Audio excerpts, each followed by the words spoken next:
എക്സ്പ്രസിൻ്റെ വർത്തമാനം പരിപാടിയിലേക്ക് സ്വാഗതം. നമുക്കിന്ന് മുഹമ്മദ് റിയാസാണ്, കേരളത്തിൻ്റെ PWD മിനിസ്റ്റർ, ടൂറിസം മിനിസ്റ്റർ, ഒരു ഫയർ ബ്രാൻഡ് ലീഡറായിരുന്നു, ഇപ്പോഴുമാണ് അല്ലേ? അത് ഞാൻ ചോദിച്ചോട്ടെ, ഫാദർ ഒരു കോപ്പായിരുന്നു, ഒരു പോലീസായിരുന്നു. അന്നും ഒരു സ്റ്റുഡൻറ് വിദ്യാർത്ഥി രാഷ്ട്രീയത്തിലുണ്ടായിരുന്നു. അന്ന് ഫാദറിൻ്റെ സമയത്ത് തന്നെ ഒരു അറസ്റ്റൊക്കെ വരിച്ചിട്ടുള്ള ആളാണ്. ഇപ്പോഴും ആ ഫയർ ഉണ്ടോ? അല്ല, ഞാൻ സ്കൂളിൽ പഠിക്കുമ്പോൾ 6ാം ക്ലാസ് പഠിക്കുമ്പോഴാണ്, അന്ന് കോഴിക്കോട് നഗരത്തിലെ സെൻറ്റ് ജോസഫ്സ് ബോയ്സ് ഹൈസ്കൂളിലാണ് പഠിച്ചത്. ഒരു സമരത്തിൻ്റെ ഭാഗമായി എനിക്ക് SFIയോടൊരു താല്പര്യം തോന്നി. പിന്നെ എൻ്റെ കൂടെ സ്കൂളിൽ രാവിലെ വരുന്ന അയൽവാസികൾ, അവർ 8ലും 9ലൊക്കെ ആയിരുന്നു, അവരും SFIക്കാരായിരുന്നു. സ്കൂൾ KSU ജയിക്കുന്നൊരു സ്കൂളാണ്.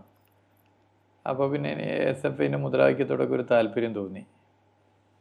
അങ്ങനെയാണ് പിന്നെ SFI മെമ്പർഷിപ്പ് എടുക്കുന്നത്. പിന്നെ 7ാം ക്ലാസ്സിലും എടുത്തു. 8ലായപ്പോൾ ഒന്നും കൂടി കമ്മിറ്റിയിലും ഇതിലൊക്കെ വന്നു. ഞാൻ ക്ലാസ് ലീഡറായി മത്സരിച്ച് ജയിച്ചു. 9ലും അന്ന് 8ാം ക്ലാസ്സിൽ സ്കൂൾ ചെയർമാനായി മത്സരിക്കേണ്ടി വന്നു. ആ സ്കൂൾ ചെയർമാനായി മത്സരിച്ചു. 9ാം ക്ലാസ്സിലും ക്ലാസ് ലീഡറായി സ്കൂൾ ചെയർമാനായി മത്സരിച്ചു. അങ്ങനെ സജീവമായിട്ട് സ്കൂളിൽ നിന്നാണ് വരുന്നത്. പിന്നെ കോളേജ് ഫാറൂഖ് കോളേജിലാണ് ചേർന്നത്. അവിടെ SFIക്ക് വലിയ സ്വാധീനമൊന്നും ഇല്ലാത്ത കോളേജാണ്. എനിക്ക് സ്പോർട്സിനോട് താല്പര്യമുള്ളതുകൊണ്ട് ഒരു നല്ല സ്പോർട്സ് അറ്റ്മോസ്ഫിയറുള്ള സ്ഥലമാണ്. അങ്ങനെയാണ് ചേർന്നത്. പക്ഷേ സ്പോർട്സിലൊന്നും പിന്നെ പോകാൻ പറ്റിയിട്ടില്ല. അവിടെയും പ്രീ ഡിഗ്രി റെപ്രസെൻറ്റേറ്റീവ് ആയിരുന്നു, UUC ആയിരുന്നു. ഫൈനൽ ഇയർ ആയപ്പോൾ ഞങ്ങളെ കാലത്ത് SFIയുടെ നേതൃത്വത്തിൽ 9ൽ 5 ജനറൽ സീറ്റും ജയിക്കുന്ന സ്ഥിതി ഉണ്ടായി. അങ്ങനെ SFI ആയി, പിന്നെ DYFI, CPM, അങ്ങനെ. ഓക്കെ, ഒരു സ്ട്രീറ്റ് ഫൈറ്റർ ആയിരുന്നു ശരിക്കും. ഞാൻ ഓർക്കുന്നുണ്ട്, ഈവൻ സ്പോക്സ് പേഴ്സൺ ആയിരിക്കുമ്പോൾ തന്നെ ആ ഒരു സ്ട്രീറ്റ് ഫൈറ്റർ എലിമെൻ്റ് ഉണ്ടായിരുന്നു. ഇപ്പോൾ നഷ്ടപ്പെട്ടു പോയോ? അതാണോ ഇപ്പോഴും ഒരു പാർട്ടിയെ ഡിഫെൻഡ് ചെയ്യാനോ അല്ലെങ്കിൽ ഗവൺമെൻറ്റിനെ ഡിഫെൻഡ് ചെയ്യാനും മുന്നോട്ട് വരുമ്പം കാണിക്കുന്ന ഒരു സ്ട്രീറ്റ് ഫൈറ്റർ എലിമെൻ്റ് തന്നെയാണോ? അല്ല, ചെറുപ്പത്തിലെ പഠിച്ചൊരു ശീലം സംഘടന അല്ലെങ്കിൽ രാഷ്ട്രീയ പാർട്ടി എന്ന് പറഞ്ഞൊരു വ്യക്തിയല്ല, അതൊരു കൂട്ടം ആളുകളാണല്ലോ, ലക്ഷക്കണക്കിന് ആളുകളാണല്ലോ. അപ്പോൾ അതിനെ വളർത്താൻ, അതിനെ പ്രചരിപ്പിക്കാൻ ഉള്ള ഉത്തരവാദിത്വം പോലെ തന്നെ അതിനെ പ്രതിരോധിക്കാനുള്ള ഉത്തരവാദിത്വം നമുക്കുണ്ട്. അത് ഏത് സ്ഥാനത്തായിക്കൊള്ളട്ടെ. ഇപ്പോൾ SFI ആയിക്കൊള്ളട്ടെ, DYFI ആയിക്കൊള്ളട്ടെ, അല്ലെങ്കിൽ ഞാൻ കുറച്ചു കാലം CITUവിൻ്റെ മോട്ടോർ ആൻഡ് എഞ്ചിനീയറിംഗ് വർക്കേഴ്സ് യൂണിയൻ്റെ കോഴിക്കോട് സിറ്റി പ്രസിഡൻ്റായി ഒരു 3-4 വർഷം പ്രവർത്തിച്ചിട്ടുണ്ട്. ഓട്ടോറിക്ഷ യൂണിയൻ്റെ സിറ്റി പ്രസിഡൻ്റായി പ്രവർത്തിച്ചിട്ടുണ്ട്. പാർട്ടിയുടെ ബ്രാഞ്ച് സെക്രട്ടറിയായി അങ്ങനെ ഞാൻ പ്രവർത്തിച്ചാണ്. ബ്രാഞ്ച് സെക്രട്ടറി, ബൂത്ത് സെക്രട്ടറി, DYFIയുടെ യൂണിറ്റ് സെക്രട്ടറി, മേഖലാ സെക്രട്ടറി, ബ്ലോക്ക് സെക്രട്ടറി, അങ്ങനെ ജില്ലാ പ്രസിഡന്റ്, സെക്രട്ടറി, അങ്ങനെയാണ് വന്നത്. അപ്പം അന്നൊക്കെ പഠിച്ചൊരു കാര്യം, പാർട്ടി പ്രതിരോധത്തിലാവാതെ ഇരിക്കാൻ നമുക്കൊക്കെ ഉത്തരവാദിത്തമുണ്ട്, ശക്തമായ നിലപാട് സ്വീകരിക്കും. അതിപ്പോൾ മന്ത്രിയാകുമ്പോഴും പാർട്ടി പറയുന്ന അതാണ്, നമ്മളെല്ലാവരും ശക്തമായി രാഷ്ട്രീയ നിലപാടുകൾ പറയണം. അപ്പോൾ അത് പറയുന്നു എന്നുള്ളതാണ്. അത് വ്യക്തിപരമായി ആരെ ആക്ഷേപിച്ച് പറയാറില്ല, പരമാവധി പറയാതിരിക്കാൻ ശ്രമിക്കാറുണ്ട്. രാഷ്ട്രീയമായിട്ട് കാര്യങ്ങളെ കൈകാര്യം ചെയ്യുക എന്നുള്ളതാണ് പൊതുവെ പരിശോധിക്കുന്നത്. ഞങ്ങളെല്ലാവരും ഫൈറ്റർമാരാണ്.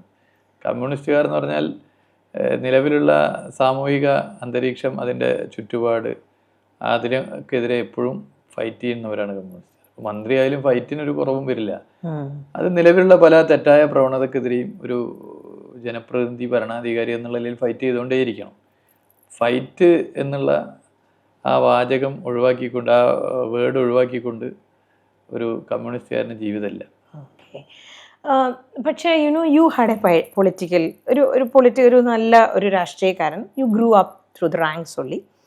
എന്നാൽ ഇപ്പം എല്ലാവരും സംസാരിക്കുമ്പം മുഖ്യമന്ത്രിയുടെ മരുമകൻ എന്നുള്ള ഒരു ഇത് മാത്രമാണ് തരുന്നത്. അതിനെപ്പറ്റി വിഷമം തോന്നാറുണ്ടോ? എല്ലാവരും ഒന്നുമില്ല, കുറച്ചാളാണ്. അതാ പറയുന്നവരെ കുറിച്ച് ജനം വിലയിരുത്തുക. അതിലൊന്നും നമ്മൾ അത്ര ചിന്തിക്കേണ്ട പ്രശ്നം വരുന്നില്ല. ഇപ്പോൾ നമ്മൾ പ്രവർത്തിക്കുമ്പോൾ ഒറ്റക്കല്ലല്ലോ, കൂടെ പലരും പ്രവർത്തിക്കാനുണ്ടാവും. അവർക്കൊക്കെ നമ്മൾ എപ്പോൾ പ്രവർത്തനം തുടങ്ങിയാണ്, എങ്ങനെയാണ് പ്രവർത്തിച്ചത് എന്നൊക്കെ അറിയാലോ. പത്രത്തിൽ പരസ്യം കൊടുക്കേണ്ട ആവശ്യമില്ല. അത് അങ്ങനെയുള്ളവർ തന്നെ അത് പ്രചരിപ്പിക്കുക, അങ്ങനെയുള്ളവർ തന്നെ അതിനെ പ്രതിരോധിക്കും. അത് കേരളത്തിലാണെങ്കിൽ എല്ലാ മുക്കിലും മൂലയിലും അങ്ങനെ ഒരുമിച്ച് പ്രവർത്തിച്ചവരുണ്ട്. രാജ്യത്താണെങ്കിൽ പല നിലയിലും സംസ്ഥാനങ്ങളിൽ അങ്ങനെ പ്രവർത്തിച്ചവരുണ്ട്. നമ്മളതിനെക്കുറിച്ച് ഒരു തരത്തിലും ബോധർ ചെയ്യേണ്ട ആവശ്യം വരുന്നില്ല. അതിനുള്ള മറുപടി എൻ്റെ സഹപ്രവർത്തകരായി ഇത്രയും കാലം, ഞാനിപ്പോൾ 6ാം ക്ലാസ്സിൽ SFI എന്ന് പറയുമ്പോൾ എൻ്റെ കൂടെ 6ാം ക്ലാസ്സിൽ പഠിച്ചവരും പ്രവർത്തിച്ചവരൊക്കെ ഉണ്ടല്ലോ, അവർക്കൊക്കെ അതറിയാലോ. ഞാനിപ്പോൾ പറയുന്നത് എന്തെങ്കിലും തെറ്റാണെങ്കിൽ അവർക്കാർക്കെങ്കിലും ചാടി വീണ് പറയാലോ, 6ാം ക്ലാസ്സിൽ അയാൾ ഇങ്ങനെയൊന്നും ഇല്ല, 6ാം ക്ലാസ്സിൽ അയാൾ ഇങ്ങനെയൊന്നും പ്രവർത്തിച്ചില്ല എന്നൊക്കെ പറയാലോ, അല്ലെങ്കിൽ സ്കൂളിൽ അങ്ങനെ പ്രവർത്തിച്ചിട്ടില്ല എന്ന് പറയാലോ. അപ്പോൾ അവർക്കൊക്കെ അനുഭവമുണ്ട്. നമ്മൾ ഒരുമിച്ച് പ്രവർത്തിച്ച അനുഭവം ഉണ്ടാവും, ഒരുമിച്ച് സമരത്ത് പങ്കെടുത്ത അനുഭവം ഉണ്ടാവും, ഒരുമിച്ച് ജയിലിൽ കിടന്ന അനുഭവമുള്ളവരുണ്ടാവും. അങ്ങനെ ഒരുമിച്ച് പല നിലയിൽ പല പ്രക്ഷോഭ സമരങ്ങളുടെ ഭാഗമായി പ്രയാസം അനുഭവിച്ചവരുടെ കൂടെയുള്ള അനുഭവമുണ്ട്. അപ്പോൾ അവരതിനെ ശക്തമായി പ്രതിരോധിച്ചുള്ളൂ. അപ്പോൾ പറയേണ്ടവർ പറയട്ടെ. നിങ്ങൾ പറഞ്ഞ മാതിരി എല്ലാവരും ഒന്നില്ല, കുറച്ചാളുകൾ പറയുന്നത്, അത് നമ്മൾ അങ്ങനെ എടുത്താൽ മതി. അപ്പോൾ ഈ കുടുംബത്തെ ഉൾപ്പെടുത്തിക്കൊണ്ടുള്ള കോൺട്രവേഴ്സികൾ വരും. പിന്നെ എപ്പോഴും ഇങ്ങനെ ഒരുപക്ഷെ ഈ ഗവൺമെൻറ്റിനെ പറ്റി പറയുന്ന എല്ലാ ഒരു കുറ്റപ്പെടുത്തലുകളിലും അല്ലെങ്കിൽ ഒരു ക്രിറ്റിസിസത്തിൽ your family is dragged into. അതിനെപ്പറ്റി എന്താ പറയാൻ? അല്ല, അത് അങ്ങനെ ഒരു പ്രശ്നമില്ല. അതിപ്പോൾ കേരളത്തിൻ്റെ മുഖ്യമന്ത്രിയെ ഞങ്ങളുടെ രാഷ്ട്രീയമായി എതിർ നിൽക്കുന്നവരെ സംബന്ധിച്ചിടത്തോളം മുഖ്യമന്ത്രി ഒരു തടസ്സമാണ്. അവരുടെ പല താല്പര്യങ്ങൾക്കും തടസ്സമാണ് മുഖ്യമന്ത്രി. 2021 നിയമസഭാ തെരഞ്ഞെടുപ്പിൻ്റെ ഫലം കേരള രാഷ്ട്രീയ ചരിത്രത്തിൽ ഒരു പ്രത്യേകത നിറഞ്ഞ, ചരിത്രത്തിലാദ്യമായി ഒരു ഇടതുപക്ഷ സർക്കാരിൻ്റെ, ഒരു CPIM നയിച്ചൊരു സർക്കാരിൻ്റെ തുടർഭരണം ഉണ്ടായി. അതിന് പല കാരണങ്ങളുണ്ട്. സർക്കാരിൻ്റെ ഭരണ നേട്ടങ്ങൾ, ജനക്ഷേമ പ്രവർത്തനങ്ങൾ, അഴിമതിക്കെതിരെ ശക്തമായ നിലപാട്. അതോടൊപ്പം ഒരു കാരണം കേരളത്തിൻ്റെ മുഖ്യമന്ത്രി സഖാവ് പിണറായി വിജയനോട് ജനങ്ങൾക്കുള്ള താല്പര്യമാണ്. അപ്പോൾ ആ താല്പര്യമുള്ള വ്യക്തിയെ ശരിപ്പെടുത്തണം, എല്ലാ നിലയിലും താറടിച്ച് കാണിക്കണം എന്നുള്ളത് അവരുടെ രാഷ്ട്രീയ ലക്ഷ്യമാണ്. അതിൻ്റെ ഭാഗമായി വലിയ നിലയിലേക്കുള്ള പ്രചരണം അഴിച്ചുവിടും. മുഖ്യമന്ത്രിയെ വ്യക്തിഹത്യ നടത്താൻ നോക്കും, മുഖ്യമന്ത്രിയുടെ കുടുംബത്തെ നടത്താൻ നോക്കും, മറ്റെല്ലാ നിലയിലും നോക്കും. അത് സ്വാഭാവികമാണ്. ജനങ്ങളിൽ വിശ്വാസം ഉണ്ടെങ്കിൽ അതിലൊന്നും നമ്മൾ ഒരു തരത്തിലും വിരളി പിടിക്കേണ്ട പ്രശ്നം വരുന്നില്ല. അത് സമചിത്തതയോടുകൂടി നമ്മളതിനെ കൈകാര്യം ചെയ്യാവുന്നതാണ്. പക്ഷേ റിയാസിനെ പറ്റിയുള്ള വേറൊരു ഇതൊന്നും ഒത്തിരി PR ടീമിനെ ഉപയോഗിച്ചാണ്. അവിടെ ഇവിടെ എല്ലാം കുറേ PR ടീമുകളുണ്ട്, ശരിക്കും PR ടീമാണ് വർക്ക് ചെയ്യുന്നത് എന്ന് പറയും. ഉണ്ടോ അങ്ങനെ? ഇപ്പോൾ നിങ്ങളിപ്പോൾ PR ടീം അല്ലല്ലോ. നിങ്ങളിപ്പോൾ ഈ പറയുന്ന അഭിമുഖം ചോദിച്ചിട്ട് തന്നെ കുറേ ദിവസമായി, നമുക്ക് ഇന്നാണല്ലോ ഒത്തു വന്നത്. അപ്പോൾ അത് സ്വാഭാവികമായിട്ടും പറയേണ്ട നിലയിൽ ആളുകൾ പറയും. ജനങ്ങൾക്കിടയിൽ നമ്മുടെ പ്രവർത്തനങ്ങൾ എത്തുക എന്നുള്ളത് ഏറ്റവും വലിയ കാര്യമാണ്. ഏതൊരു ജനപ്രതിനിധിയും അവർ ചെയ്യുന്ന കാര്യം, ചെയ്യാൻ ഉദ്ദേശിക്കുന്ന കാര്യം ജനങ്ങളിൽ എത്തിക്കാൻ വേണ്ടി ഇടപെടുന്നവരാണ്. അങ്ങനെ ഇടപെടാത്ത ആരും ഇല്ല. ഞാൻ ചെയ്യുന്ന ഒരു പ്രവൃത്തിയും എൻ്റെ നിയോജകം, ഞാൻ മീൻസ് ഓരോ പ്രതിനിധിയും ചിന്തിക്കുകയാണ്, ചെയ്യുന്ന ഓരോ പ്രവൃത്തിയും ഇപ്പോൾ MLA ആണെങ്കിൽ നിയോജക മണ്ഡലത്തിൽ ആരും അറിയേണ്ടതില്ല എന്ന് ചിന്തിച്ച് ചെയ്യോ? ഇല്ല, അതല്ല ഇന്നത്തെ ലോകം മാറി. ഏത് ഗവൺമെൻറ് ആയിക്കോട്ടെ, ആ ഗവൺമെൻറ്റിൻ്റെ മന്ത്രിമാർ, ഇന്നത്തെ ലോകമല്ല, എല്ലാ കാലത്തും മന്ത്രിമാർ നടത്തുന്ന വികസന പ്രവർത്തനം നാട് അറിയണ്ടേ? ഞങ്ങൾ നടത്തുന്ന വികസന പ്രവർത്തനം ഒരാളും അറിയണ്ട എന്ന് പറഞ്ഞിട്ടല്ലല്ലോ ചെയ്യുക. അത് ചെയ്യണം, ഇടപെടണം എന്നുള്ളത് പൊതുവേ ഞങ്ങളെല്ലാവരും ശ്രമിക്കുന്നതാണ്. അത് PR എന്നുള്ള ഓമനപ്പേരൊന്നും അതിനിടേണ്ട ആവശ്യമില്ല. ജനങ്ങളോട് പൊതുയോഗങ്ങളിൽ സംസാരിക്കും, സോഷ്യൽ മീഡിയയിൽ പറയും, ഇതൊക്കെ ചെയ്യും. അതല്ലാതെ ഇപ്പോൾ നമ്മളൊരു മുറി അടച്ചിട്ടിട്ട് പുറത്തിറങ്ങാതെ നാട്ടുകാരെയൊന്നും കാണാതെ നടന്നു പോലല്ലല്ലോ സാമൂഹ്യ പ്രവർത്തന പണി. ചെയ്യുന്ന കാര്യം, ചെയ്യാൻ ഉദ്ദേശിക്കുന്ന കാര്യം, അത് ജനനന്മക്കുള്ളത് ജനങ്ങളെ അറിയിക്കണം. അതിനെല്ലാവരും ശ്രമിക്കും. അതിന് പിന്നെ അത് ജനങ്ങളിൽ എത്തുന്നു എന്നുള്ളതിൻ്റെ ഭാഗമായി പല പ്രയാസവും പ്രചരണവും പലരും നടത്തും. അതൊന്നും നമ്മൾ മൈൻഡ് ചെയ്യേണ്ടത്. നമ്മൾ ശരിയായ അർത്ഥത്തിൽ കാര്യങ്ങൾ ചെയ്യാം. ഞാൻ മന്ത്രിയാവുന്നതിന് മുമ്പ് എൻ്റെ സോഷ്യൽ മീഡിയയിൽ വളരെ സജീവമായിട്ട് ഇടപെടാം. ഫേസ്ബുക്ക് പേജും ഇൻസ്റ്റാഗ്രാമൊക്കെ നിങ്ങൾ എടുത്ത് നോക്കിയാൽ അറിയാം. അതിന് മുമ്പുള്ളതും വളരെ റീച്ചുള്ളതാണ്. ചെറിയ റീച്ചല്ല, വലിയ റീച്ചുള്ളതാണ്. വലുത് പറഞ്ഞാൽ അഹങ്കരിച്ച് പറയുന്നതല്ല, ഒരു വലിയ റീച്ചുള്ളതാണ്. അപ്പോൾ മന്ത്രി ആയതിനു ശേഷം അത് തന്നെയാണ് ഉപയോഗിച്ചിട്ടുള്ളത്. ഇപ്പോൾ ഉപയോഗിക്കുക എന്നുള്ളത് അതിപ്പോൾ മന്ത്രി ആയതിൻ്റെ ഭാഗമായി റീച്ച് കൂടിയത്. പണ്ട് മുതലേ സോഷ്യൽ മീഡിയയിൽ സജീവമാണ്. അത് ഇനിയും തുടരും. അതിപ്പോൾ പ്രശ്നമൊന്നുമില്ല. ഈ നമ്മൾ കോൺട്രവേഴ്സിയെ പറ്റിയൊക്കെ പറഞ്ഞു, വളരെ ടെൻസ്ഡ് ആയിട്ട് 2 വലിയ കീ മിനിസ്ട്രീസ് ഉണ്ട് കയ്യിൽ. അതിൻ്റെ ഇടയ്ക്കും റിയാസിനെ പറ്റി ഞാൻ കേട്ടിട്ടുള്ളത് ഇടയ്ക്ക് നോക്കുമ്പോൾ സിനിമ തിയേറ്ററിൽ കാണാം, ചിലപ്പോൾ കുടുംബത്തിൻ്റെ കൂടെ, അല്ലെങ്കിൽ സിനിമയൊക്കെ എൻജോയ് ചെയ്യുമോ നല്ലോണം? സിനിമ ഒരുവിധമൊക്കെ കാണാറുണ്ട്. എല്ലാ സിനിമയും കാണുമോ? എല്ലാം നല്ലതൊക്കെ കാണും, പിന്നെ ഇഷ്ടപ്പെട്ട കാണും, ഇല്ലെങ്കിൽ തിയേറ്ററിൽ പോയി കാണും, അല്ലെങ്കിൽ വീട്ടിലിരുന്ന് ഞാനും വൈഫും കാണാറുണ്ട്. കാണും, സിനിമ ഇഷ്ടമാണ്. അതിപ്പോഴല്ല കേട്ടോ, ചെറുപ്പം മുതലേ ഇഷ്ടമാണ്. ചെറുപ്പത്തിൽ വാപ്പ സിനിമക്ക് കൊണ്ടുപോകാറുണ്ട്. കുട്ടിയാവുമ്പോൾ ഞങ്ങൾ 2 ജ്യേഷ്ഠത്തിമാരും ഞാനുമാണ്. വാപ്പയും ഉമ്മയും ഞങ്ങൾ 3 പേരും 5 പേരും വീക്കെൻഡിൽ സിനിമക്ക് പോകാറുണ്ട്. അപ്പോൾ ചെറുപ്പത്തിലേ ഉള്ളൊരു ശീലമാണ്. അതിൻ്റെ വഴി സിനിമ ഇഷ്ടമാണ്, ഭയങ്കര ഇഷ്ടമാണ്. മലയാള സിനിമ മാത്രമേ ഉള്ളൂ അതെയോ ഇംഗ്ലീഷ്, ഹിന്ദി? മലയാള സിനിമയാണ് കൂടുതൽ കാണാറ്. ഹിന്ദി നന്നായി കണ്ടിരുന്നു, ഇപ്പം അത്രത്തോളം കാണുന്നില്ല. ഹിന്ദി സിനിമയും ഇപ്പോൾ അത്രത്തോളം പഴയ, പക്ഷെ ഉണ്ട് കേട്ടോ ഹിന്ദി ചില വെറൈറ്റി മൂവി ഉണ്ട്, പക്ഷെ പണ്ടത്തെ അത്ര കാണാറില്ല. അപ്പോൾ അമീർ ഖാൻ, സൽമാൻ ഖാൻ, ഷാറൂഖ് ഖാൻ ആ സമയത്തുള്ള, അല്ലെങ്കിൽ അമിതാഭ് ബച്ചൻ ആ സമയത്തുള്ള സിനിമ പോലെ ഇപ്പം അങ്ങനെ ഹിന്ദി സിനിമ കാണാറ്. തമിഴ് കാണാറുണ്ട്, ഇംഗ്ലീഷും കാണാറുണ്ട്, ഈ 4 ഭാഷയിലും കാണാറുണ്ട്. അപ്പോൾ ഈ DYFI നാഷണൽ നേതൃത്വത്തിൽ നിന്നിട്ട് അവിടെ കുറെ നാൾ ഹിന്ദിയൊക്കെ പഠിച്ചോ നല്ലോണം? हिंदी मुझे मालूम है, अच्छी तरह मालूम है तो मैं नहीं कहूँगा, लेकिन हिंदी मुझे मालूम। हिंदी में भाषण दे सकते हैं? हिंदी में भाषण किया है। हिंदी में किया था। महाराष्ट्र की स्टेट स्टडी कैंप में मैं हिंदी में ही भाषण किया, और दिल्ली में गुजरात में അവിടെയൊക്കെ ഞാൻ ഹിന്ദിയിലാണ് സംസാരിക്കാറ്. അത് സ്കൂളിൽ പഠിക്കുമ്പോഴേ ഹിന്ദി ഉണ്ട്. Pre degree second language Hindi ആയിരുന്നു. അപ്പോൾ ഹിന്ദി സിനിമ കാണുന്നു, ഹിന്ദി പാട്ട് കേൾക്കുന്നു. അപ്പോൾ അതുകൊണ്ട് ഹിന്ദി ഒരു പ്രശ്നമുള്ള കേസല്ല. പ്രശ്നമുള്ള കേസല്ല, അഹങ്കരിച്ച് പറയുന്നല്ല. അഹങ്കാരമല്ലല്ലോ, അറിവ്. പിന്നെ ഞാൻ ചോദിക്കുന്നത്, ഈ 2009 ഇലക്ഷൻ മത്സരിച്ച വളരെ ചെറിയൊരു മാർജിനിലാണ് തോറ്റുപോയത്. അന്ന് ഒരു MP ആയി പോവായിരുന്നെങ്കിൽ ഈ ജീവിതം വേറെ ഒരു വഴിക്കാവുമായിരുന്നു തോന്നിയിട്ടുണ്ടോ? അങ്ങനെ നമുക്ക് ചിന്തിക്കാൻ പറ്റില്ല. അന്നിപ്പോ 1000-ഓളം പോളിംഗ് ബൂത്ത് ഉണ്ട്. തോറ്റത് 838. അത് വളരെ ചെറിയ ഒരു ലോക്സഭാ തെരഞ്ഞെടുപ്പ് എന്ന് പറഞ്ഞാൽ ചെറിയാണ്. ഇതിപ്പോ എങ്ങനെയെന്നൊന്നും നമുക്ക് പറയാൻ പറ്റില്ല. രാഷ്ട്രീയം എന്ന് പറഞ്ഞാൽ പാർട്ടി ഏൽപ്പിക്കുകയാണല്ലോ ഉത്തരവാദിത്വം. പാർട്ടി ഉത്തരവാദിത്വം ഏൽപ്പിക്കുന്നു. അതിന്റെ ഭാഗമായിട്ട് ഇപ്പോൾ ഈ മന്ത്രിസഭയിൽ കഴിഞ്ഞ 2019 ലോക്സഭാ തെരഞ്ഞെടുപ്പിൽ മത്സരിച്ച് പരാജയപ്പെട്ട 5-6 പേരുണ്ട്. നമ്മൾ എടുത്തു നോക്കിയാൽ അറിയാം. ഈ രാഷ്ട്രീയത്തിലെ ഉത്തരവാദിത്തങ്ങൾ നമ്മൾ സ്വയം ഏൽക്കില്ലല്ലോ, പാർട്ടി ഏൽപ്പിക്കുകയുള്ളൂ. ചിലരോട് മത്സരിക്കാൻ പറയും, ചിലരോട് സംഘടന രംഗത്ത് വെക്കാൻ പറയും, ചിലർ മത്സരിച്ചാൽ ജയിക്കും, ചിലർ തോക്കും. അതൊക്കെ ഒരു അനുഭവമാണ്. ആ നിലയിലേ കാണുന്നത്. റിയാസിന്റെ ഗ്രാഫ് എന്ന് പറയുന്നത് career graph is like really short up. Like ഇപ്പം സ്റ്റേറ്റ് കമ്മിറ്റിയിലാവും, പിന്നെ അത് കഴിഞ്ഞ് സെൻട്രൽ കമ്മിറ്റിയിലാവോ, ഉടനെ മെമ്പർ ആവോ? അതൊന്നും നമ്മൾ ഡിസ്കസ് ചെയ്യേണ്ട കാര്യമില്ല. ഈ ഞാൻ ചോദിക്കട്ടെ, ഞാൻ പാർട്ടി ഏൽപ്പിച്ച് പാർട്ടി ബ്രാഞ്ച് സെക്രട്ടറിയായി പ്രവർത്തിച്ചതാണ്. അവിടുന്ന് തെരഞ്ഞെടുപ്പ് രംഗം എടുത്തു നോക്കിയാൽ ബൂത്ത് സെക്രട്ടറിയും, അതുപോലെ കോർപ്പറേഷൻ തെരഞ്ഞെടുപ്പ് കമ്മിറ്റി സെക്രട്ടറി, ലോക്സഭാ മണ്ഡലം പാർട്ടി സെക്രട്ടറി ഒക്കെ ആയിട്ട് പ്രവർത്തിച്ചാണ്. പിന്നെ DYF എടുത്താൽ അതിൻ്റെ എല്ലാ തട്ടിൽ നിന്നാണ് 1 മാസം 2 മാസമല്ല നിന്നത്. സമ്മേളനം മുതൽ സമ്മേളനങ്ങൾ നടത്തി അങ്ങനെ സെക്രട്ടറി ആയിട്ട് യൂണിറ്റ് മേഖലയൊക്കെ ആയതാണ്. അപ്പോൾ അതുകൊണ്ട് ഇതിനെക്കുറിച്ച് നല്ല ധാരണയുണ്ട്. എന്ത് പ്രചരണം നടന്നാലും ആ സംഘടനാ ധാരണയിൽ നിന്ന് ഒരടി വ്യതിചലിച്ച് പോകുന്നൊരു നിലപാടുണ്ടാവില്ല. ഈ റിയാസ് മലബാർ ഇതില്ലായിരുന്നല്ലോ ആദ്യം തന്നെ. അപ്പോൾ ഈ CPM-ൻ്റെ ഇപ്പോഴും ജനറലി നമ്മൾ പുറത്ത് നോക്കുമ്പം കേരളത്തിലെ CPM-ന് ഒരു ഹിന്ദു പാർട്ടിയായിട്ടാണ് ഒരു ജനറൽ വ്യൂ. അതായത് ഭൂരിപക്ഷം പേര് ഹിന്ദു മജോറിറ്റി കിട്ടുന്നു.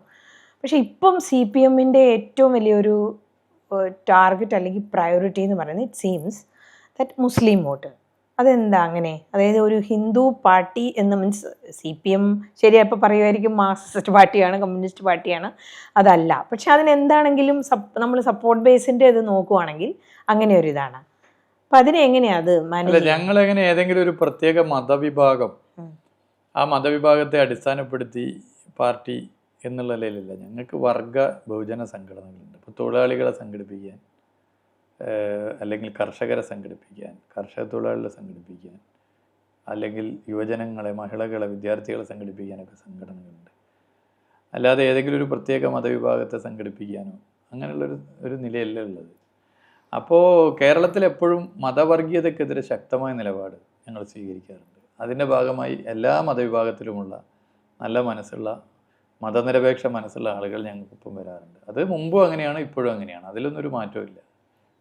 പിന്നെ പൊതുവെ ഇപ്പോൾ കാണുമ്പോൾ എന്താണെന്ന് വെച്ചാൽ മുമ്പില്ലാത്ത ചില മേഖലകളിൽ കടന്നു കയറി അവിടെയും നമുക്ക് നല്ല വളർച്ച ഉണ്ടായിക്കൊണ്ടിരിക്കുന്നുണ്ട്. ലൈക്ക് അല്ല, എല്ലാ വിഭാഗം ആളുകളിലും നേരത്തെ കയറി ചെല്ലാൻ വേണ്ടി പറ്റാത്ത ഇടങ്ങൾ പോലും ഇപ്പൊ CPIM കയറി ചെല്ലാൻ പറ്റുന്നുണ്ട്. ഫോർ എക്സാമ്പിൾ അല്ല, ഏതിപ്പോ നിങ്ങളിപ്പോ പറഞ്ഞ പോലെ മതന്യൂനപക്ഷ വിഭാഗങ്ങൾ എടുത്താൽ ഒരു കാലത്ത് നമുക്ക് നമ്മുടെ പാർട്ടിക്ക് അത്രത്തോളം സ്വാധീനം ചെലുത്താൻ പറ്റാത്ത ഇടങ്ങളിലൊക്കെ നമ്മൾ വലിയ നിലയിൽ കയറി വരുന്നുണ്ട്. അത് നമ്മുടെ രാഷ്ട്രീയ നിലപാടിനുള്ള അംഗീകാരമാണ്. അത് ഏതെങ്കിലും ഒരു വ്യക്തിക്കോ അല്ലെങ്കിൽ ഏതെങ്കിലും ഒരു പ്രത്യേക നിലപാടോ സ്വീകരിച്ചിട്ടല്ല. രാഷ്ട്രീയമായി എടുക്കുന്ന ശരിയായ നിലപാട് മുമ്പ് എടുത്തിരുന്നു, ഇപ്പോഴും എടുക്കുന്നു. ഇപ്പം അത് കൂടുതൽ ജനങ്ങളിൽ എത്തിക്കാൻ പറ്റുന്നുണ്ട്. ജനങ്ങളിൽ എത്തിക്കുക എന്നുള്ളതാണല്ലോ പ്രധാനം. നിങ്ങൾ നേരത്തെ പറഞ്ഞല്ലോ, നമ്മൾ ചെയ്യുന്ന കാര്യമെല്ലാം എത്തുന്നുണ്ട്. അത് എത്തിക്കലാണല്ലോ രാഷ്ട്രീയ പാർട്ടിയുടെ ഉത്തരവാദിത്വം. രാഷ്ട്രീയ നിലപാട് ഇന്നതെടുക്കുന്നു, അത് നാട്ടിലെത്തിക്കാൻ പറ്റുന്നുണ്ട്. അതാണ് ഏറ്റവും വലിയ ഘടകം.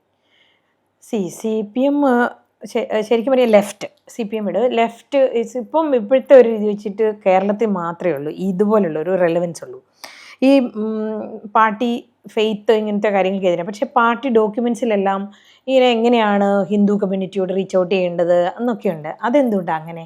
അല്ല, അങ്ങനെയല്ല. ഇപ്പൊ രാജ്യത്തിന്റെ പൊതു അവസ്ഥ എടുത്ത് പരിശോധിച്ചാൽ ഭൂരിപക്ഷ വർഗീയതയെ ആളിക്കത്തിക്കുക, മതവർഗീയതയെ ആളിക്കത്തിക്കുക എന്നുള്ള ശ്രമത്തിൽ RSSന്റെ നേതൃത്വത്തിൽ വലിയ ശ്രമം നടത്തുന്നുണ്ട്. RSSന്റെ രാഷ്ട്രീയ മുഖമാണ് BJP.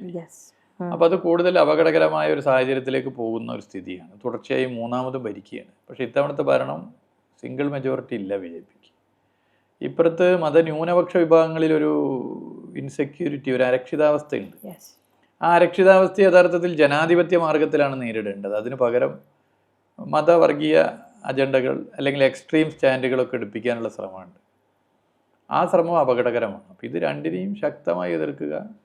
ഈ എല്ലാ മതവിഭാഗങ്ങളിലും മഹാഭൂരിപക്ഷവും മതനിരപേക്ഷ മനസ്സുള്ളവർ. അവർ മതരാഷ്ട്രത്തിനൊന്നും അനുകൂലമല്ല.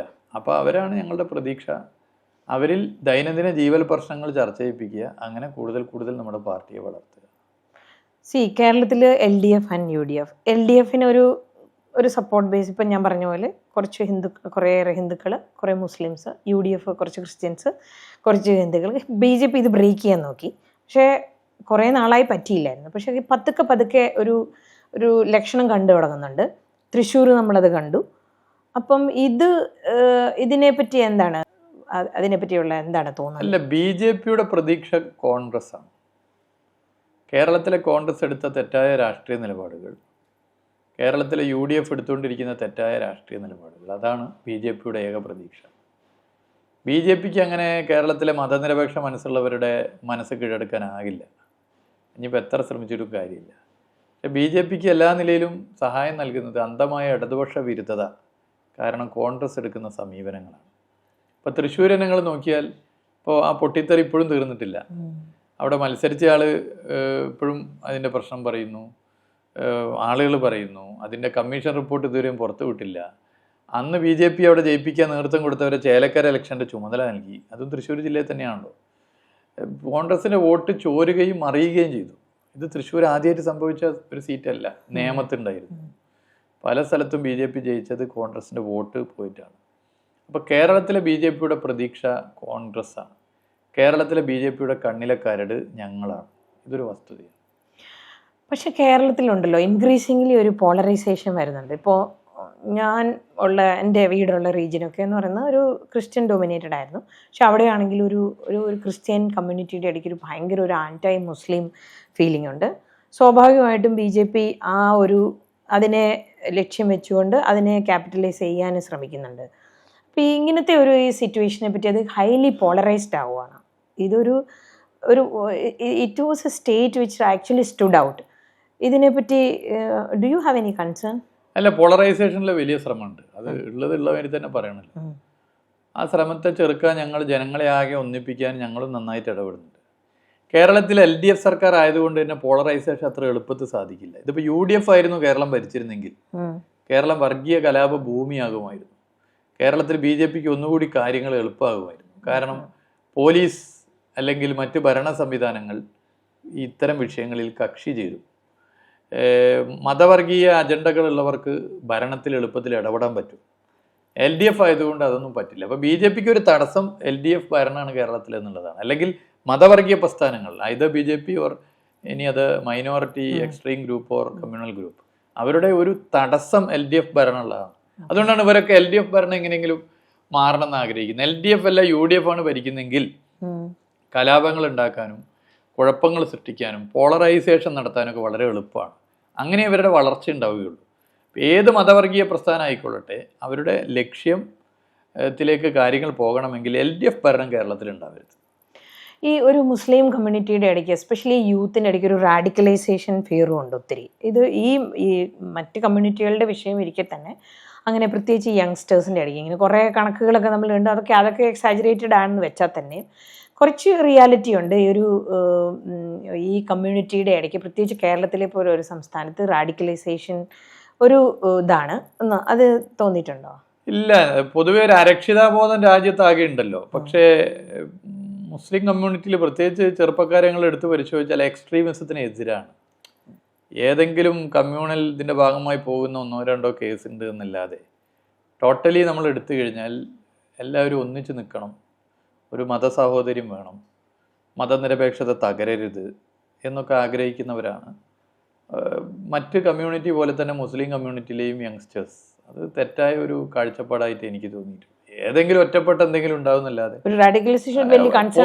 പൊതുവെ എല്ലാവരും ഒരു ജനങ്ങളാകെ ഒരുപോലെ നിൽക്കണം, ഒരുപോലെ കാണണമെന്ന് ആഗ്രഹിക്കുന്ന യൂത്താണ് മൈനോറിറ്റി യൂത്ത്. ഇപ്പോൾ യൂത്തിൻ്റെ കാര്യം പറയുന്നത്, അത് സ്റ്റുഡൻറ് പൊളിറ്റിക്സ് ആളാണ്. നമ്മളൊക്കെ ആദ്യത്തെ രീതി ഒരു 1 point of ടൈമിലേക്ക് നിങ്ങളെപ്പോലെയുള്ള ആൾക്കാരായിരുന്നു. ഇപ്പോഴത്തെ വിദ്യാർത്ഥി രാഷ്ട്രീയത്തെ പറ്റി എന്ത് തോന്നുന്നു? ഈ യൂത്ത് ശരിക്കും ഇൻട്രസ്റ്റഡ് ആണോ അതിൽ?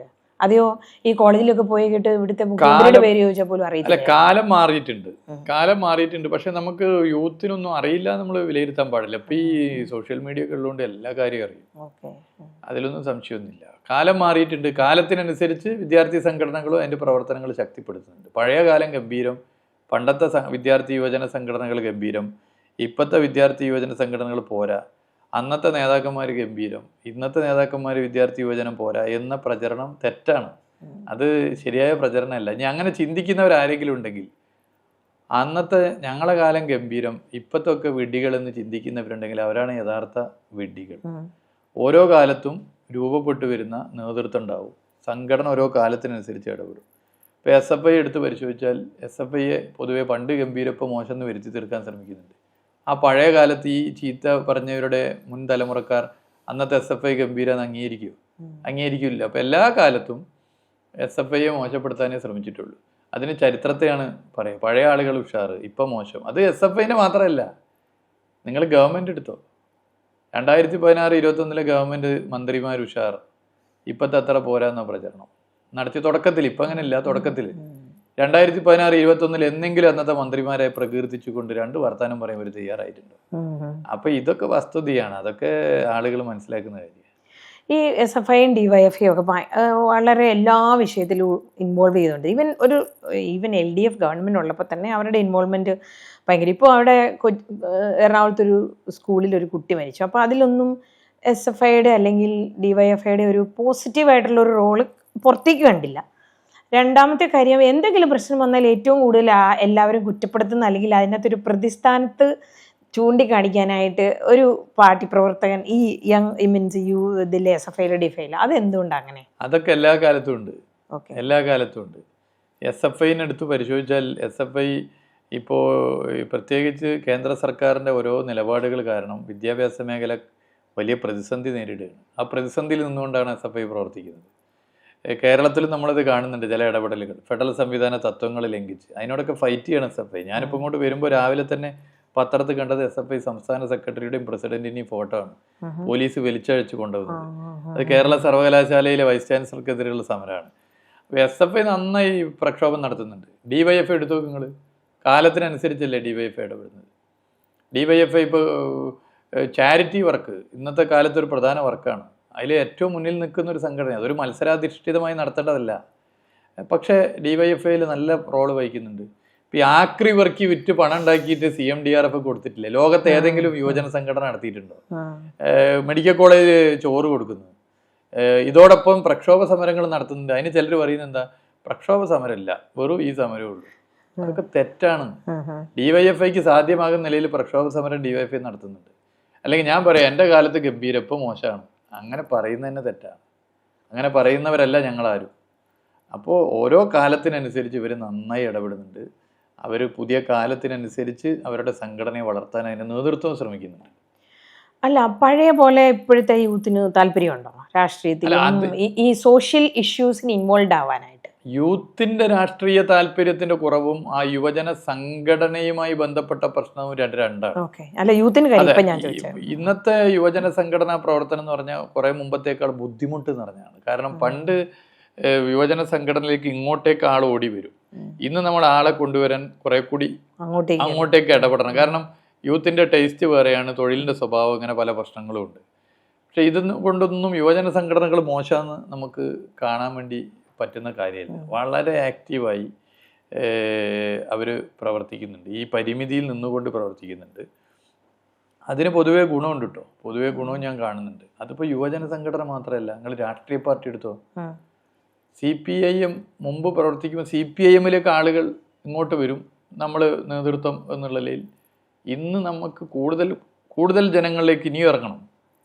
ജനങ്ങൾക്ക് നമ്മുടെ നേതൃത്വത്തിലെ അത് പാർട്ടി മെമ്പർ ആയിക്കൊള്ളട്ടെ, ലോക്കൽ കമ്മിറ്റി മെമ്പർ ആയിക്കൊള്ളട്ടെ, ഏരിയ കമ്മിറ്റി മെമ്പർ ആയിക്കോട്ടെ, പോളിറ്റ് ബ്യൂറോ വരെയുള്ളവരായിക്കൊള്ളട്ടെ, ജനങ്ങൾക്ക് ആക്സസബിൾ ആണോ ഇല്ലയോ എന്നുള്ളതാണ് പ്രശ്നം. ജനങ്ങൾക്ക് വിശ്വാസതയുണ്ടോ ഇല്ലയോ എന്നുള്ളതാണ് പ്രശ്നം.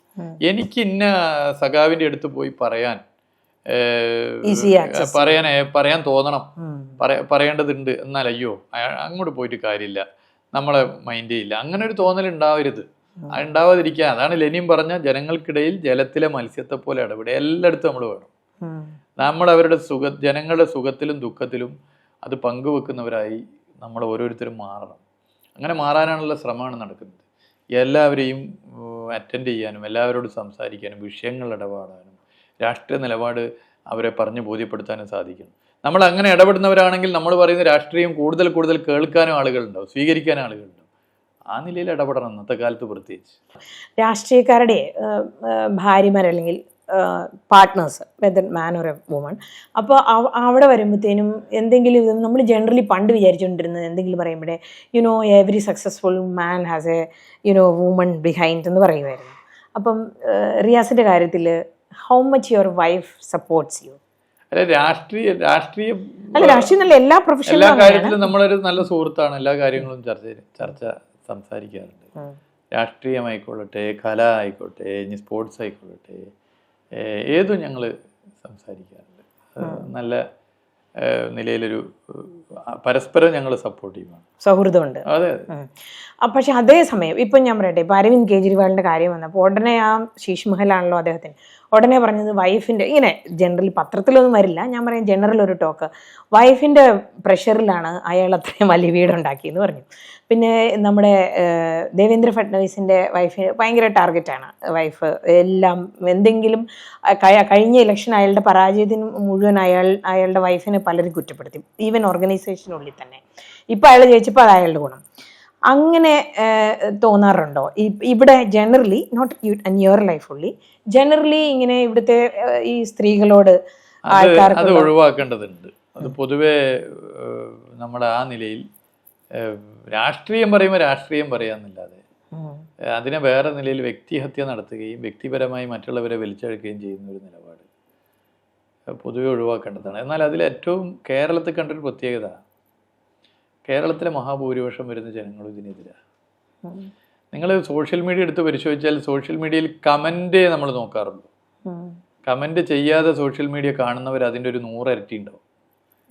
അപ്പോൾ നിങ്ങൾ കമൻറ്റ് പലപ്പോഴും നെഗറ്റീവ്, 90% കമൻറ്റ് നെഗറ്റീവായിരിക്കും. ഇപ്പോൾ ഒരു ഫോട്ടോ വന്നാൽ ഫോട്ടോയിൽ ഒരു 10,000 ലൈക്ക് ഉണ്ടെന്ന് വെച്ചു, പക്ഷെ ഒരു 1000 കമൻറ്റ് ഉണ്ട്. ആ 1000 കമൻറ്റിൽ ഒരു 800 കമൻറ്റും എതിരായിരിക്കും, നെഗറ്റീവായിരിക്കും. പക്ഷെ ഇവിടെ 10,000 ലൈക്ക് ഉണ്ട്, ലക്ഷക്കണക്കിന് ആളുകൾ ഇത് കണ്ടിട്ട് മനസ്സുകൊണ്ട് ലൈക്ക് ചെയ്തവരുണ്ട്. അപ്പോൾ നമ്മളെപ്പോഴും നോക്കി കുറച്ച് കമൻറ്റ് എതിരാന്നുള്ള. പബ്ലിക് അങ്ങനെയാണ്. പബ്ലിക് അഭിപ്രായം പറയുന്നവർ മൈക്രോ മൈനോറിറ്റിയാണ്. മനസ്സിൽ നിലപാടെടുത്ത് പുറത്ത് പറയാതെ നിൽക്കുന്നവരാണ് മെജോറിറ്റി. അവരിതിനൊക്കെ എതിർക്കുകയാണ്. ഈ വ്യക്തിഹത്യ അല്ലെങ്കിൽ രാഷ്ട്രീയം പറയേണ്ടടുത്ത് രാഷ്ട്രീയം പറയാതെ വ്യക്തിപരമായി ആക്ഷേപിക്കുന്ന നില, ഇതൊക്കെ പൊതുവെ കേരളീയ സമൂഹം അംഗീകരിക്കുന്ന കാര്യമല്ല. അത് എക്സോർവൈ ആരും ആയിക്കൊള്ളിട്ടുണ്ട്. അതിൽ നമ്മൾ ഓരോരുത്തരും സ്വയം തിരുത്തുക. ഞാനിപ്പോൾ ഇന്നുള്ളതിൽ നിന്നും നാളെ എത്തുമ്പോൾ ഇന്നലകളിൽ വന്ന പാളിച്ചകൾ എന്തെങ്കിലും തിരുത്താനുണ്ടോ നോക്കി തിരുത്തണം. അങ്ങനെ തിരുത്തി നമ്മൾ മാറിക്കൊണ്ടേയിരിക്കണം. അതാണ് പബ്ലിക് ആഗ്രഹിക്കുന്നത്. അപ്പോൾ നമ്മൾ രാഷ്ട്രീയം പറയുക, അത് വെച്ച് മറ്റു രാഷ്ട്രീയ പാർട്ടികളുള്ളവരോട് വ്യക്തിവിരോധം വെക്കുന്ന ഒരു സ്ഥിതി പാടില്ല. വ്യക്തിപരമായി നമുക്ക് സഹായിക്കാൻ പറ്റുന്ന കാര്യങ്ങൾ രാഷ്ട്രീയം ഇല്ലാത്തവരുമായിട്ടുള്ള മറ്റുള്ളവർക്ക് ചെയ്തു കൊടുക്കാൻ എന്തൊക്കെ പറ്റുമോ അതൊക്കെ ചെയ്തു കൊടുക്കണം. ഈ ഇപ്പോഴത്തെ because you are A young leader, ഇപ്പോഴത്തെ കേരളത്തിലെ യൂത്തിനെ പറ്റിയുള്ള റിയാസിന്റെ ഏറ്റവും വലിയ പ്രതീക്ഷയൊന്ന് കൺസേൺ എന്താ? ഇത് രണ്ടും എന്താണ്? കേരളത്തിലെ യൂത്തിൽ ഞാൻ കാണുന്നൊരു പ്രതീക്ഷ, കേരളത്തിലെ യൂത്ത് കമ്മ്യൂണൽ അല്ല. ഓക്കെ. നിങ്ങൾ ഈ പുതിയ തലമുറയെക്കുറിച്ച് പറയുമ്പോൾ പുതിയ തലമുറയെ കണ്ടാൽ ഞാൻ കണ്ടൊരു ട്രെൻഡ്, ഞാൻ അവരോടൊക്കെ സംസാരിക്കാൻ പരമാവധി സമയം ചെലവഴിക്കാറുണ്ട്. അവര് ഒരു സെക്യുലർ മൈൻഡുള്ളവരാണ്. ഒരിക്കലും കേരളത്തിൽ ഈ കമ്മ്യൂണൽ ഫോഴ്സസിന് ആധിപത്യം പിടിക്കൽ എളുപ്പമല്ല. ഒരു ചെറിയ ശതമാനം, എനിക്ക് തോന്നുന്നു കുറച്ചുകൂടി ആൾക്കാർ ഭയങ്കര സ്പിരിച്വലായി അത് വേറെ, പക്ഷെ കമ്മ്യൂണൽ ആയിട്ട് കൊണ്ടുപോകുന്ന കമ്മ്യൂണൽ അല്ല. പ്രത്യേകിച്ച് പുതിയ തലമുറ, നമ്മൾ സ്റ്റഡി ചെയ്യേണ്ട പുതിയ തലമുറ നന്നായിട്ട് കാര്യങ്ങൾ മനസ്സിലാക്കും. നമ്മൾ അവരെ അണ്ടർ എസ്റ്റിമേറ്റ് ചെയ്യേണ്ട ആവശ്യമില്ല. അവർക്ക് ഇതിലൊക്കെ കൃത്യമായ നിലപാടുണ്ട്, അവർക്ക് ഇതിലൊക്കെ കൃത്യമായ സ്റ്റാൻഡ് ഉണ്ട്. അപ്പോൾ അത് അവരിലൊരു പ്രതീക്ഷയാണ്, ഒരു പ്രോഗ്രസീവ് മൈൻഡ് ഉണ്ട് പുതിയ തലമുറ. കൺസേൺ ആയിട്ട് എനിക്ക് തോന്നുന്നത് ഒന്ന് ഈ ലഹരിയാണ്. അത് നമ്മൾ കുറച്ച് ശ്രദ്ധിക്കേണ്ടതുണ്ട്. പാർട്ടികളൊക്കെ കുറച്ചുകൂടിയൊക്കെ എല്ലാവരും, യുവജന സംഘടനകൾ, വിദ്യാർത്ഥി സംഘടനകൾ എല്ലാവരും ഒന്നിക്കണം. അതിൽ എല്ലാവരും ജോയിൻ ഹാൻഡ്സോടുകൂടി കൈകോർത്തുകൊണ്ട് ഇടപെടണം. അത് കുറച്ച് നമ്മൾ ശ്രദ്ധിക്കേണ്ട വിഷയം. അതിനെന്തെങ്കിലും ഉണ്ടോ, മനസ്സിൽ പ്ലാൻ വല്ലതും ഉണ്ടോ? നമ്മൾ ചില കാര്യങ്ങൾ ചെയ്യുന്നുണ്ട്, അതൊക്കെ ഇനിയും ശ്രമിക്കുന്നുണ്ട്. ഞാനിപ്പോൾ എൻ്റെ കോൺസ്റ്റിറ്റ്യുവൻസിയിൽ ചില കാര്യങ്ങൾ എല്ലാവരും ചേർന്നുകൊണ്ട് ചെയ്യുന്നുണ്ട്. അതിന് നമ്മൾ ഈ ഇടങ്ങൾ, പൊതു ഇടങ്ങളെ വർദ്ധിപ്പിക്കണം. അതാണ് ഇതിനൊരു എനർജി. ഞാൻ ഒരൊറ്റ ഉദാഹരണം പറയാം. എൻ്റെ കോൺസ്റ്റിറ്റ്യുവൻസിയിൽ ഒരു അടഞ്ഞു കിടന്നൊരു പാർക്ക് ഉണ്ടായിരുന്നു, അതിൻ്റെ അടുത്തൊരു പാലം ഉണ്ടായിരുന്നു. ആ പാലം ഇപ്പോൾ ലൈറ്റിങ് ചെയ്ത് ആ പാർക്ക് അടഞ്ഞു കിടന്നത് തുറന്നിപ്പോൾ നല്ല പാർക്കാക്കി. അവിടെ ഇതിൻ്റെ ഒരു കേന്ദ്രമായിരുന്നു, ലഹരി കേന്ദ്രം. ഇപ്പോൾ ഒറ്റ ആളില്ല അവിടെ. അപ്പൊ നമുക്ക് പൊതു ഇടങ്ങൾ വർദ്ധിപ്പിക്കുക, പ്ലേ ഗ്രൗണ്ടുകൾ ഉണ്ടാവുക. അപ്പൊ കളിക്കാനൊരു സ്ഥലം ഉണ്ടാകുമ്പോൾ രാജനും റഹ്മാനും ജോസഫും കൂടിയാണ് കളിക്കുക. സ്പോർട്സിന്റെ പ്രത്യേകത വലിയ സ്പോർട്സ് താരങ്ങളാവുന്നുള്ളതല്ല, അത് ആവുന്നവരുണ്ട്. അതിന്റെ പ്രത്യേകത തോക്കാൻ പഠിക്കുന്നുള്ളതാണ്. തോക്കാനാണ് നമ്മൾ പഠിക്കേണ്ടത്. തോക്കാൻ പഠിക്കുമ്പോഴാണ് നമ്മൾ ജീവിതത്തിൽ കരുത്തോടെ മുന്നോട്ട് പോകാൻ വേണ്ടി പറ്റും. 838 വോട്ടിന് തോറ്റില്ലേ, അയ്യോ സാരില്ല എന്ന് പറഞ്ഞ സാധാരണ പറയാൻ പലരും ഉണ്ടായിരുന്നു. പക്ഷെ അതിനെ ഒരു അനുഭവമായി കാണാൻ, അന്നത്തെ പാർട്ടി സംസ്ഥാന സെക്രട്ടറി ആ തെരഞ്ഞെടുപ്പിന്റെ വോട്ടെണ്ണി കഴിഞ്ഞ് ആദ്യമായിട്ട് പിന്നീട് ഞാൻ സഖാവ് പിണറായി വിജയനെ കണ്ടപ്പോൾ എന്നോട് പറഞ്ഞ എൻ്റെ ജീവിതത്തിൽ മറക്കൂല ഒറ്റ കാര്യമാണ് പറഞ്ഞത്, ഒരനുഭവമായി എടുക്കുക. അത് ശരിയാണ്. അപ്പം ഈ തോൽക്കാതെ ജയിക്കരുത്. സ്പോർട്സ് അതാണ്. തോൽവി ആ തോൽവി പഠിപ്പിക്കുന്നതാണ്. മറ്റേത് പുതിയ തലമുറ തോക്കാൻ തയ്യാറാവില്ല. ഭയങ്കര ഈഗോ വരുന്നു, പ്രശ്നം വരുന്നു.